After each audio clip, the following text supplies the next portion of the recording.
Welcome to our YouTube channel. JBJ Smart Learning. Welcome students. आज का जो हमारा टॉपिक रहेगा वो है good and service tax, GST. ठीक है, जीएसटी की फुल फॉर्म है गुड एंड सर्विस टैक्स। तो जीएसटी लेने के लिए सबसे पहले जीएसटी हमें रजिस्ट्रेशन करना पड़ता है जीएसटी के पोर्टल के ऊपर। वहां से आपको जीएसटी नंबर प्राप्त होते हैं और जीएसटी नंबर मिलने के बाद में फिर आप जीएसटी के बिल काट सकते हैं। ठीक है, तो मैंने एक एग्जांपल लिया है जीएसटी नंबर। ये मेरे जीएसटी नंबर हैं। अब इन जीएसटी को मैं थोड़ा खोल के एक्सपेंड करके बता रहा हूं कि भाई इस जीएसटी में क्या क्या इंक्लूडेड है। तो जो स्टार्टिंग का जो 06 है वो होता है स्टेट कोड, कि भाई ये जीएसटी किस स्टेट में रजिस्टर्ड हुए हैं। तो 06 जो है वो हरियाणा का है। ठीक है, तो ये हरियाणा स्टेट में रजिस्टर्ड हुआ है। और यहां से लेकर और यहां तक का ये हमारा पैन नंबर है। जिस पर्सन ने जीएसटी रजिस्ट्रेशन करवाया है उसके पैन नंबर। ठीक है, पैन कार्ड नंबर है ये। 1 नंबर ऑफ कंपनी रजिस्टर्ड, इस पैन कार्ड से कितनी कंपनी रजिस्टर्ड है। जेड फिक्स रहता है। ठीक है, जब भी आप कभी भी देखोगे तो हर जीएसटी नंबर में जेड आपको फिक्स मिलेगा। किसी भी जीएसटी नंबर खोल के देख लेना। और के वेरिएबल है, ये चेंज होता रहता है। ठीक है, ये चेंज होता रहेगा। अब हम आते हैं कि जीएसटी जब हम रजिस्टर्ड करवाते हैं तो 2 टाइप के डीलर रजिस्टर्ड होते हैं, एक तो रेगुलर में और कंपोजिशन। अब हम रेगुलर डीलर और कंपोजिशन डीलर को थोड़ा डीपली हम समझते हैं। तो मैंने अपना एक पोर्टल बना रखा है, गूगल पे जाइए और यहाँ पे आपको सर्च करना है JBJ स्मार्ट लर्निंग .blogspot.com। ये हमारा एक ब्लॉग है। इस ब्लॉग के ऊपर मैंने जीएसटी की कुछ इन्फॉर्मेशन बना के डाली हुई है। तो यहाँ से मैंने डाल रखा है कि कैसे हम अपने बिजनेस को जीएसटी में रजिस्टर्ड करें। तो रजिस्ट्रेशन करने की अलग से एक टॉपिक रहेगा। ये जीएसटी की जो साइट है, इस साइट के ऊपर रजिस्ट्रेशन किया जाएगा।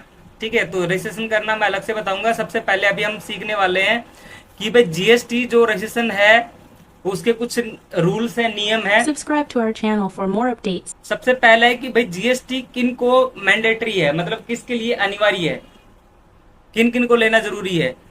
तो ये सबसे इंपॉर्टेंट थिंग है। तो जीएसटी रजिस्ट्रेशन उनको करवाना जरूरी है जिनकी एनुअली सेल, यानी कि जो आपका टोटल टर्नओवर है एनुअली वो 40 लाख या 20 लाख कुछ उत्तर पूर्वी राज्यों में होना चाहिए, तब आप जीएसटी नंबर ले सकते हैं। ठीक है, इसके साथ में कुछ मैंडेटरी जो है लेन देन लेना होगा उसमें। जैसे पहला तो है एनआरआई, कौन ले सकता है। ई कॉमर्स ऑपरेटर कौन होते हैं, जैसे फ्लिपकार्ट हो गया, अमेजन हो गया। ठीक है, ई कॉमर्स ऑपरेटर जो है वो अपनी जो वस्तुओं को आदान प्रदान कर सकते हैं। जैसे हम कोई भी फ्लिपकार्ट पे ऑर्डर किया, अपने पास पहुंच गया, तो उनको जीएसटी नंबर लेने जरूरी होते हैं। और जो टीडीएस डिडक्टर है, जो टीडीएस काटते हैं, उनको भी जीएसटी नंबर लेने जरूरी होते हैं। ठीक है, अगला है वॉलेंट्री बेसिस। वॉलेंट्री बेसिस का मतलब होता है कि मैं स्वेच्छा से ले रहा हूं, मेरा टर्नओवर 20 लाख से ऊपर नहीं है, फिर भी मैं जीएसटी ले रहा हूं। अब आप कहोगे कि जीएसटी के फंडे में क्यों पड़ रहे हो भाई, आपका जब टर्नओवर 20 लाख से नहीं है, ज्यादा नहीं है, अधिक नहीं है, तो इस फंडे में क्यों पड़ रहे हो जीएसटी के में। आपको आवश्यकता ही नहीं है जीएसटी में पंजीकरण करने की, रजिस्ट्रेशन करने की। तो आपको कुछ बेनिफिट मिलते हैं इसको रजिस्ट्रेशन करवाने के लिए। क्या क्या बेनिफिट है। सबसे पहले तो आईटीसी आप क्लेम कर सकते हो, इनपुट टैक्स क्रेडिट। मतलब हमने कोई भी माल खरीदा है तो उस खरीदने का जो टैक्स हमने दिया है वो हमें वापस मिल जाएगा। जैसे आपने कोई मोबाइल खरीदा, मोबाइल पे आपका जीएसटी कट गया, कभी आपको वापस मिला नहीं मिला। अगर आपके पास में जीएसटी होता, जीएसटी नंबर होते, तो आपको मिल जाता वो टैक्स जो आपने काटा है। दूसरा फायदा है कि बिना रोक टोक के एक स्टेट से दूसरे स्टेट में माल सप्लाई कर सकते हो। तीसरा फायदा है, अगर आप ई कॉमर्स ऑपरेटर हो, अपनी ई कॉमर्स की वेबसाइट है, उसमें आप आराम से अपने व्यापार को आजादी से कर सकते हो।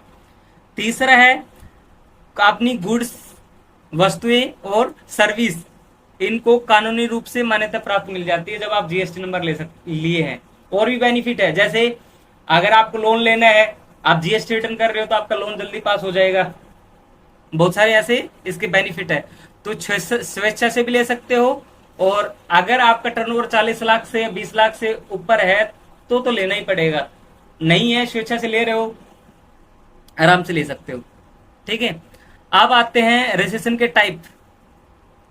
तो पहला है रेगुलर, जो सामान्य रजिस्ट्रेशन होता है, जिसमें वो व्यापारी आते हैं जो सामान्य रूप से वस्तुओं को आदान प्रदान करते हैं या फिर सेवाओं को सप्लाई करते हैं, वो इस स्कीम के अंदर आते हैं।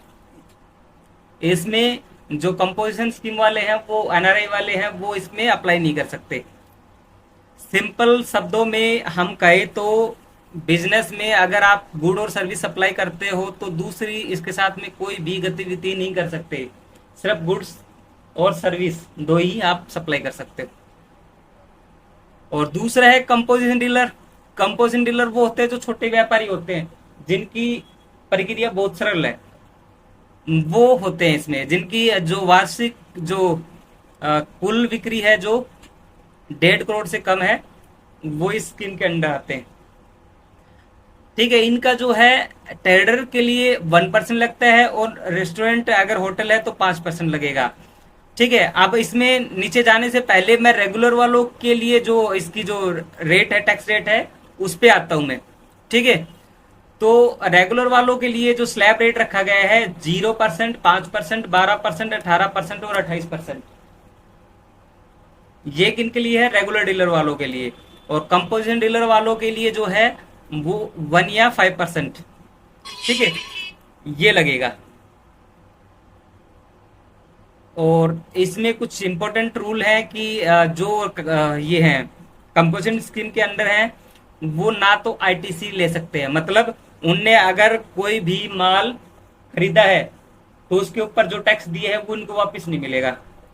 ठीक है, एक इनका एक फ्लैट रेट होता है, उसी पे टर्नओवर पे जीएसटी पे करना पड़ेगा। जैसे आपने साल का मान लो 5 लाख का आपने सप्लाई किया है, तो 5 लाख के ऊपर 1% या 5% एक बार ही कटेगा। टैक्स लगाने की जरूरत नहीं है बिल के ऊपर, वो एक साथ ही पे करना होता है। ठीक है, गुड्स के साथ साथ में 5 लाख तक की सर्विस भी आप प्रदान कर सकते हो। कंपोजिशन डीलर एक स्टेट से दूसरे स्टेट के अंदर सप्लाई नहीं कर सकते माल को, बस हरियाणा में तो हरियाणा में ही सप्लाई करेगा। और जहां व्यापार हो रहा है उस व्यापार को दर्शाना होगा कंपोजिशन डीलर को कि जहां व्यापार हो रहा है उसका प्रूफ दिखाना होगा। ठीक है, इसके लिए जो रिटर्न होती है वो तिमाही जाती है।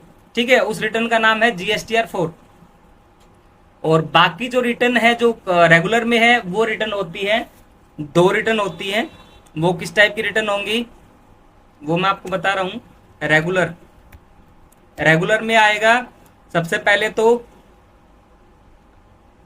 R1, R2 और 3B, ये इसमें रिटर्न होती है रेगुलर के अंदर। अभी कैसे रिटर्न करेंगे ये हम लाइव देखेंगे बाद में। आज मैं आपको प्रोसेस बता रहा हूं कि जीएसटी रजिस्ट्रेशन कैसे होता है, कौन कौन से डीलर किस में रजिस्ट्रेशन कर सकते हैं। ठीक है, तो ये प्रोसेस होता है। अब आते हैं हम जब जीएसटी रजिस्ट्रेशन करेंगे तो उसके लिए क्या क्या डॉक्यूमेंट्स चाहिए। अगर इंडिविजुअल पर्सन, मतलब मैं इंडिविजुअल अकेला व्यक्ति है, वो अगर जीएसटी नंबर ले रहा है तो उस व्यक्ति का पैन कार्ड, उसका आधार कार्ड और उसकी एक पासपोर्ट साइज की फोटो और उसके वैलिड मोबाइल नंबर और वैलिड ईमेल आईडी, जहां पे बिजनेस कर रहा है उस बिजनेस का प्रूफ में क्या दे सकते हो? रेंट एग्रीमेंट दे दिया आपने, बिजली का बिल दे दिया, या फिर आपने रजिस्ट्री करवा रखी है वो, और बैंक की डिटेल्स। अगर आप पार्टनरशिप में एलएलपी में करते हो तो जितने भी पर्सन होंगे उन सभी के पैन कार्ड, आधार कार्ड और उनकी पासपोर्ट साइज की फोटो और बिजनेस का प्रूफ। ठीक है, बैंक खाते की जानकारी। एलएलपी होने पर जो कॉपी ऑफ बोर्ड रेजुलेशंस जो देता है वो आपको देनी पड़ेगी, और अथोराइज लेटर ऑफ अथोराइज्ड। अगर आप कंपनी रजिस्टर्ड कर रहे हो जीएसटी में तो कंपनी का पैन कार्ड, पर्सन का नहीं, फिर कंपनी का पैन कार्ड बनेगा। और कंपनी जब रजिस्टर्ड होती है तो उसके रजिस्ट्रेशन नंबर और उसका एक MOA, मेमोरेंडम ऑफ एसोसिएशन, या फिर AOA, आर्टिकल ऑफ एसोसिएशन। जितने भी डायरेक्टर हैं कंपनी के उन सभी के पैन कार्ड, आधार कार्ड, उनकी फोटो लगेगी, बैंक के खाते की जानकारी और कंपनी का एड्रेस प्रूफ और लेटर ऑफ अथोराइजेशन। अगर कोई एचयूएफ खोल रहा है, एचयूएफ का मतलब होता है हिंदू अनडिवाइडेड फैमिली, तो एचयूएफ का पैन कार्ड, कर्ता का पैन कार्ड, आधार कार्ड और फोटो, उसका बिजनेस का प्रूफ, या तो रेंट पे है या फिर अपना खुद का हो, और बैंक की जानकारी। अगर आप कोई सोसाइटी क्लब खोल रहे हो, ठीक है, सोसाइटी रजिस्टर्ड कर रहे हो, ट्रस्ट खोल रहे हो, तो उसके लिए सोसाइटी ट्रस्ट का पैन कार्ड और उसका रजिस्ट्रेशन की सर्टिफिकेट, और उसको प्रमोट कौन कर रहा है, प्रमोटर के पैन कार्ड और उनकी photo, bank details, address proof, office का, और लेटर ऑफ अथोराइजेशन। और जीएसटी रजिस्ट्रेशन करते कैसे हैं वो हम अगले टॉपिक में करेंगे। तो आज का टॉपिक था कि हम जीएसटी नंबर लेते हैं, तो जीएसटी नंबर कौन ले सकता है, कौन नहीं ले सकता, किस तरह से प्रोसेस होता है, ठीक है।